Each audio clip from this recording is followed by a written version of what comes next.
বান্দরবনের লামা পৌরসভার ৮ নম্বর ওয়ার্ডের লাইনঝিরি এলাকায় সম্পত্তি দখলের অভিযোগে প্রতিবেশী মোহাম্মদ আব্দুল বারেকের পরিবারের পক্ষ থেকে সংবাদ সম্মেলন করেছে মোহাম্মদ ইসহাক।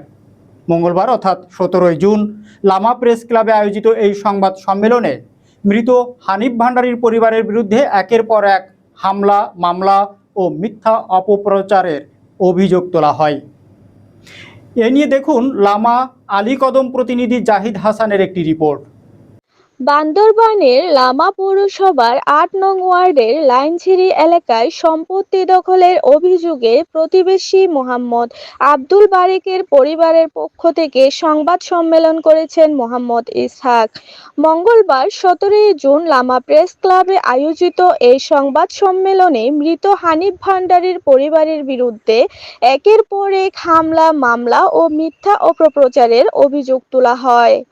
মোহাম্মদ ইসহাক তার লিখিত বক্তব্যে বলেন, হানিফ ভান্ডারীর ছেলেরা, বিশেষ করে আমির হোসেন, বিজিবি সদস্য আনোয়ার হোসেন, শাহজাহান, সোহরাব হোসেন এবং সোহরাবের ছেলে মনির হোসেন নিয়মিত ভাড়াটিয়া লোকজন দিয়ে তাদের দোকান ও জমির উপর হামলা চালিয়ে আসছে।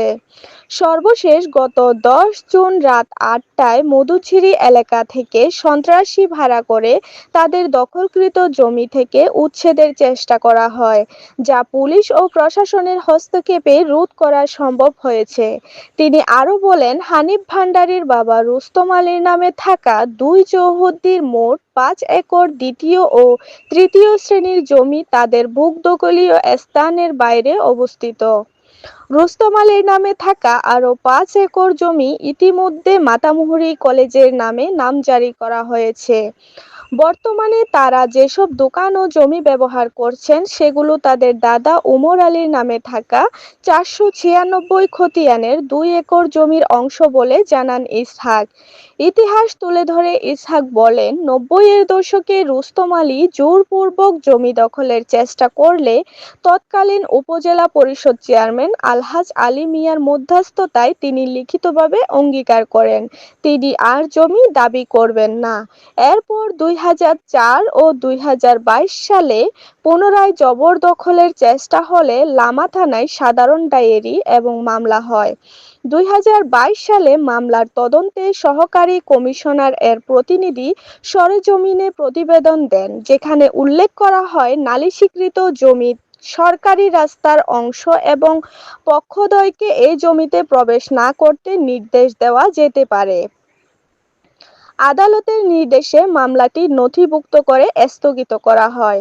ইসহাক অভিযোগ করেন, রাজনৈতিক পরিচয় ও ক্ষমতার অপব্যবহার করে আমির হোসেন, আনোয়ার হোসেন ও মনির হোসেন মিথ্যা অপপ্রচার চালাচ্ছেন এবং আওয়ামী লীগ ও ছাত্রলীগের নাম ব্যবহার করে তাদের দখলীয় স্থাপনা ভাঙচুর ও দখলের চেষ্টা চালাচ্ছেন।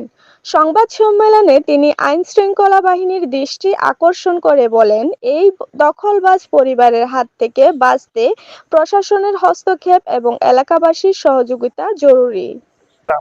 উক্ত জায়গাটি দীর্ঘকাল ধরে আমাদের বুক দখলে। আমরা যেখানে দোকানপাট নিয়ে আমাদের সব রোজগার করে জীবিকা নির্বাহ করে আছি, কিন্তু আমির হোসেন ও তার ভাই আনোয়ার হোসেন বিজিবি সদস্য ও তার চাচা এবং চাচাতো ভাই মনির ৫ই আগস্টের পরে রাজনৈতিক খোলস পাল্টিয়ে যত সমালোচনা সৃষ্টি করছে, কিন্তু তাতেও ক্ষান্ত হয় নাই। তারা বর্তমান বৃহৎ একটি দলের নাম ভাঙিয়ে লামা পৌরসভার মোহাম্মদ আমির হোসেন লামা পৌর যুব দলের কৃষক দলের সদস্য সচিব হিসেবে আমাদেরকে হুমকি দেবে, বিভিন্ন আইনি সহায়তা থেকে আমাদেরকে বঞ্চিত করছে, হুমকি দামকি দেয়, বিভিন্ন ধরনের মারধর করে, মামলা হামলা দিয়ে আমাদেরকে উচ্চিত করে, বিভিন্ন ফেসবুক মিডিয়াতে আমাদের মিথ্যা অপপ্রচার চালায়। এই জন্য আমরা সাংবাদিক সম্মেলন করতে বাধ্য হয়েছি। আমাদেরকে আইনের আশ্রয় থেকে আমাদেরকে নিবেন, আমরা যদি সঠিক বিচারটা পাই সেটা আপনাদের কাছে তুলে ধরছি।